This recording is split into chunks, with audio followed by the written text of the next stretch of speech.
Okay, today we will talk about personal identity and immortality. This lecture or series of lectures, there are 4 lectures.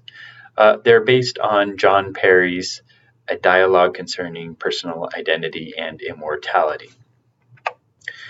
So for these 4 lectures, we'll cover the following the following topics. I'll introduce personal identity. We'll talk about soul theory, the psychological continuity theory, and the bodily continuity theory. So let's introduce personal identity. The phrase personal identity it's vague. It's not very specific, and it can be parsed out in a number of different ways. We'll be focusing in on one way of sort of interpreting this phrase personal identity. It's a way that's been sort of focused on by philosophers, contemporary philosophers. So the problem of personal identity might be taken in a number of ways. We might say, be asking, who am I? And when we ask, who am I? We're asking something like, what's important to me? How do I identify, that sort of thing? It's the question that was being asked in Zoolander. Derek Zoolander. He just lost, an award, lost it out to someone else, and he's looking into a puddle, and he asks, "Who am I?" Right? Just then, a car splashes a puddle and gets them all wet. Right? But we're not asking that in these lectures. Another thing you could ask is, how do we find out who is who? Here's John, here's Joan. How do we find out which is which? Which one's John? Which one's Joan? And we're not asking about that. And suppose, John and Joan switch bodies somehow. Where do we find out? How do we find out where John is? How do we find out where Joan is? We can't judge that by the body. So anyway, we're not asking these questions. That's an epistemic question. We're asking a metaphysical question. We're not asking, how could I have been? Could I have been born with blonde hair? Could I have been born as a woman? We're not asking those sort of questions. Those are questions about possibility and necessity. And we'll get somewhat into possibility and necessity, contingency, those sorts of things. However, that's not going to be the main question. What am I? What are we humans? And that's related to what we're asking. Again, like 3, it's related, but it's not the main question. So what am I? Am I a soul? Am I a body? Am I a brain? Am I part of a brain? Am I my psychology? Am I my memory? So questions like that, and definitely related to the question we're asking, but not identical with that question. So what are we asking? And it's this question: what does it take for us, human persons, to persist from one time to another? In other words, what is it for a person at one time to be identical to something at another time? So here you have a timeline, and this represents someone's life. You have birth at the beginning, a line for T1, a line for T2, and those are a little bit off. This is the T1 line, so T1 should be over here. This is the T2 line. All right, so what we're asking is take a person at T1 and the same person at T2. Apparently, they didn't cease to exist between T1 and T2. What is the thing that sort of grounds their existence from T1 to T2?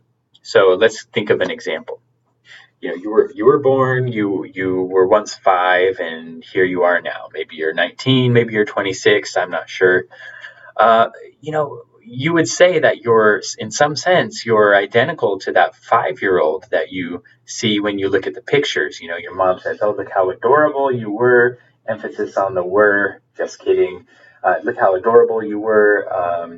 That was you. That's what she said. This is you right here.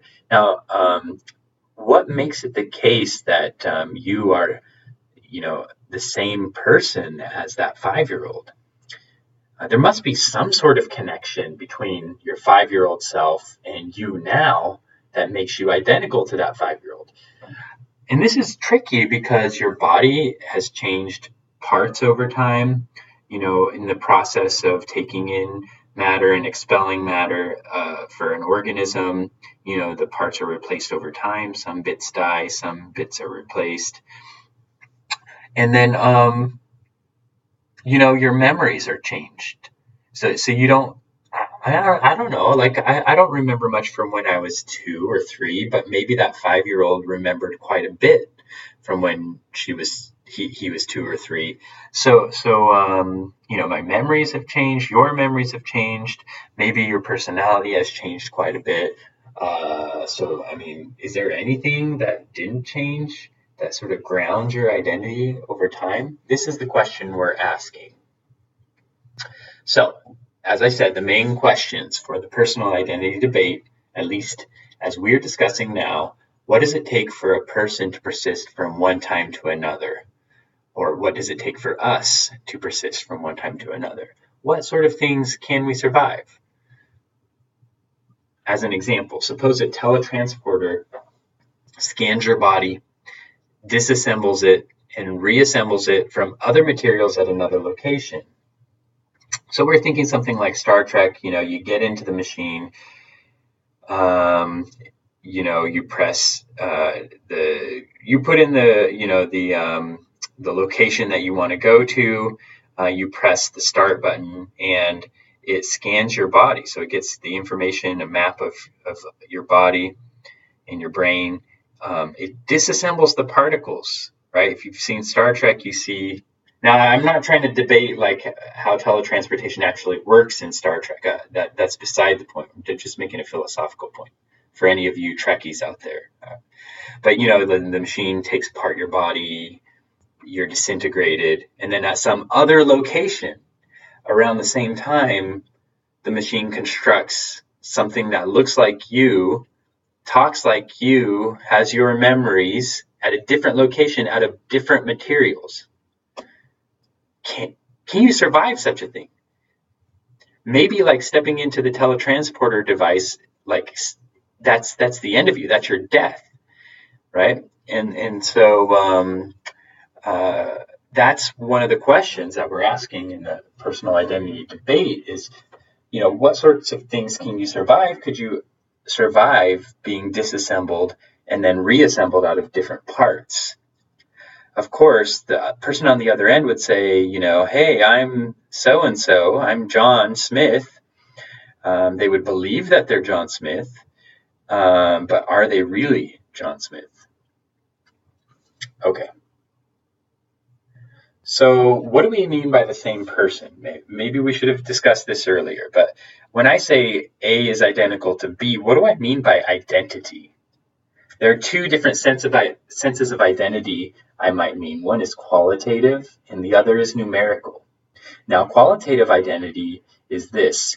Two things are qualitatively identical if and only if they share all the same properties. So something like identical twins. Now, they probably don't share all the same properties, but they share quite a few of the same properties. They're both 5'6". They both have brown hair.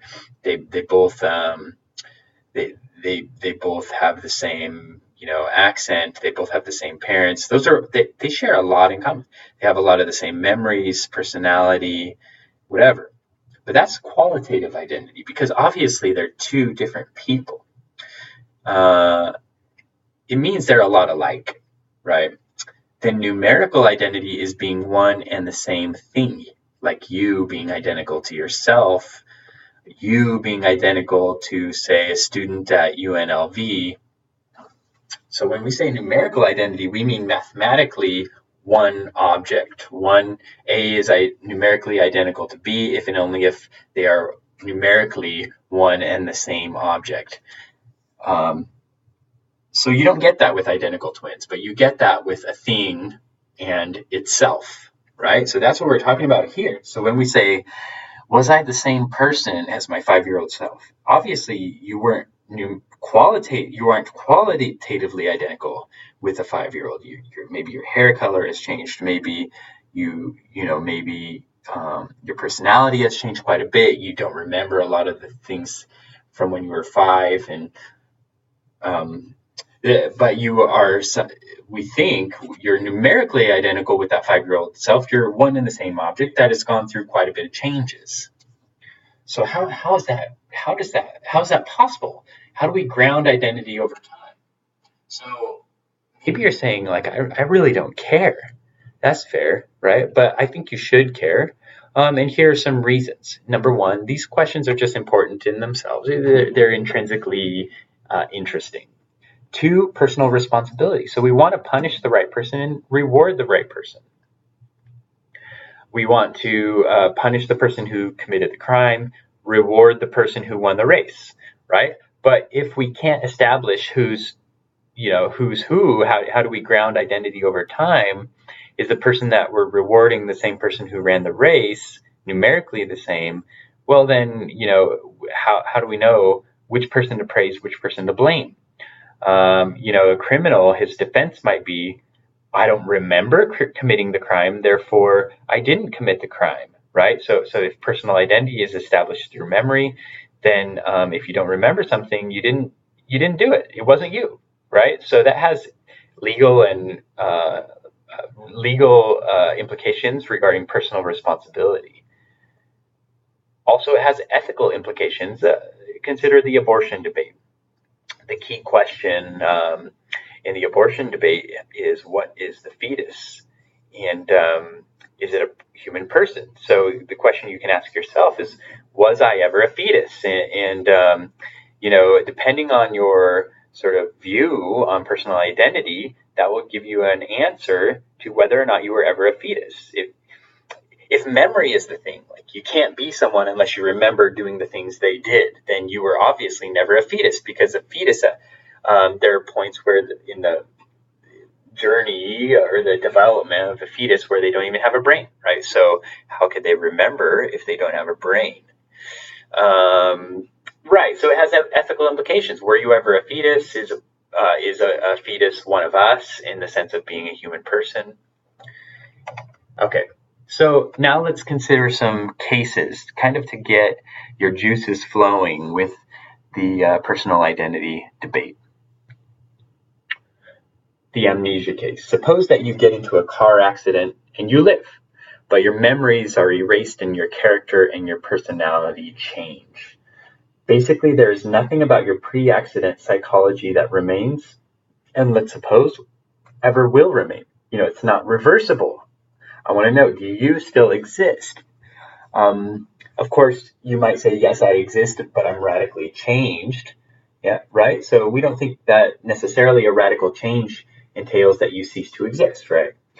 So do you exist? You might say yes, no, or you're not sure. And what are you basing that on? If you say yes because my psychology matters for my continued existence, well, then you're going to hold to one certain view of personal identity. If you say, if you say no because my psychology is what matters for my continued existence, right? Because the psychology changed in this case. If you say yes because my psychology isn't what matters, it's my body. Even though my psychology is radically changed, I have the same body, therefore I still exist. Yeah, then that would commit you to a different view of personal identity. And another option is maybe you say, my psychology's changed, but I have the same soul, and that would commit you to another view of personal identity. So this amnesia case is supposed to drive your intuitions regarding what your view is, what's possible, what you can survive. How about the fetus case? Before 25 weeks, the fetus has no capacity for mental activity. So regarding your development in the womb, what would you say? Would you say, A, I was an early fetus? I began to exist even before I had any capacity for mental activity. Maybe I began at 2 weeks or something. B, I never existed as an early fetus. I began to exist when I acquired certain mental capacities, like the ability to experience pain or to have an outlook. I guess the fetus doesn't really have an outlook, but some sort of mental capacity that you can't have those unless you have a brain. I mean, unless you want to talk about the soul, right? Or C, you might say, I'm not sure, right? So this is depending on how you respond to this case, that's going to reveal your sort of commitments when it comes to the personal identity debate. So think of the amnesia and fetus cases. Those are cases in which your body exists, but your psychology doesn't. So the question is, can you survive without your psychology? Right? Can you survive without any psychology at all? And so it's just food for thought. How about the transplant case? Suppose a doctor removes your brain from your body and transfers it to a new body, right? Your old body, since it still has the brainstem, let's say, it carries on its biological functioning. So, your old body is still alive biologically, but your brain, your cerebrum has been removed. The person who results from the surgery, namely the combo of your brain and your new body, or the new body and your brain, has all your memories, your personality, etc. So where are you after the operation is over? So the idea is like, your brain is taken out of your body is kept alive somehow, and your brain is put into a new body, and, the person in that new body wakes up and says, whoa, this is weird. I'm Stacy, but I have this weird body, like this new body that I didn't go to sleep with. Where's my old body? So the person is going to think probably that she's Stacy in a new body. But where would she really be? Would you say that, let's apply it to yourself. Would you say, I am the person who results from the surgery, the thing with the same old brain, but a new body? Would you say I stay behind as a breathing, living human organism? Though the person who results from the surgery has my personality and memories, it's not me. C, would you say I'm dead? The operation killed me. D, maybe you say the scenario doesn't seem possible, which that's probably stick your head in the sand kind of view, because medically, we probably will develop to the point where we can take a brain out of someone's body and put it into a new body. Or E, I'm not sure. So the transplant case should reveal something about your commitments when it comes to personal identity. How about the teletransportation case, right? We looked at this a little bit before. You step into a teletransporter, you press the button, and the device scans your body and brain, makes a copy of you in the sense of retaining your information, destroys your original body and brain, then reconstructs your body and brain out of new materials at a new site. What's the result of you stepping into the device? You might say, A, once the teletransporter destroys my body and brain, I die. Maybe that's the end of you. B, you say, I survive. The person on the other side is me because she has my personality and memories. C, I survive because the person on the other side has my body. And you might think, well, how does that work? Because wasn't your body destroyed? Well, you say, yeah, but it just ceased to exist for a moment, and then it began to exist at another location, just out of new materials. D, this scenario doesn't seem possible. Fair enough, but at least can you conceptually entertain it, and then ask what would happen to you in such a scenario, and that'll help you get at what's possible regarding you and your future survival. E, I'm not sure. Okay, so think about these cases. They're all cases in which your psychology survives, but your body doesn't. So in the first set of cases, your body survived, but your psychology didn't. In the second set of cases, your psychology survived, but your body didn't. And, which of these cases do you survive? Which of these cases do you not survive? And that'll tell you something about your view of personal identity. Okay. So now I'll just briefly introduce a dialogue on personal identity and immortality to finish up this lecture. So now that you've read Perry's dialogue on personal identity and immortality, think about life after death. So personal identity is related to life after death. So you might ask, can a Kleenex box, why, Rob? She talked about the Kleenex box that was destroyed. It was burned and scattered, the ashes scattered over the water or something. Can that very Kleenex box come to exist again? Not a copy, not something that has all the properties. That would be qualitative identity. I mean that very numerically one and the same Kleenex box. Okay. I don't know. It doesn't seem like it to me. And relatedly, is life after death possible? You might say, what does a Kleenex box have to do with life after death? Well, we're asking, can a person who's died and deteriorated in the same way that a Kleenex box has deteriorated come to exist again? If so, how is that possible? So you die, you go into that box, that wretched box, and you get put into the ground.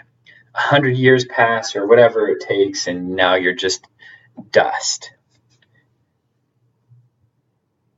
Can you come to exist again in heaven or whatever, life after death, right? Okay, for a moment, just forget about whether or not there is life after death. We're not talking about what is actual, we're talking about what is possible. Could you survive this sort of thing? And it helps us, asking this question about life after death, it helps us get at issues of personal identity. And I think so it's a good test case. So just remember, we're not talking about qualitative identity, someone else exists that looks a lot like you. We're talking about numerical identity, that you exist again. So the main point of the dialogue is to persuade this philosopher Weyrauch that life after death is possible, as in there's no contradiction in supposing that there is life after death. Now, Weyrauch is this philosopher who's sort of opposed in her position, opposed to the idea of life after death. And a chaplain comes into the hospital and says, tries to comfort her, and she says, "I'll be comforted if you can show me that life after death is merely possible." All right, so that's a setup of the dialogue. And our main point in discussing it is to investigate the question of personal identity over time, namely, what does it take for a person to persist from one time to another? That is, for the same person to exist at different times, first at one time and then another. All right, that concludes part 1. We will move on to part 2 of our discussion of personal identity.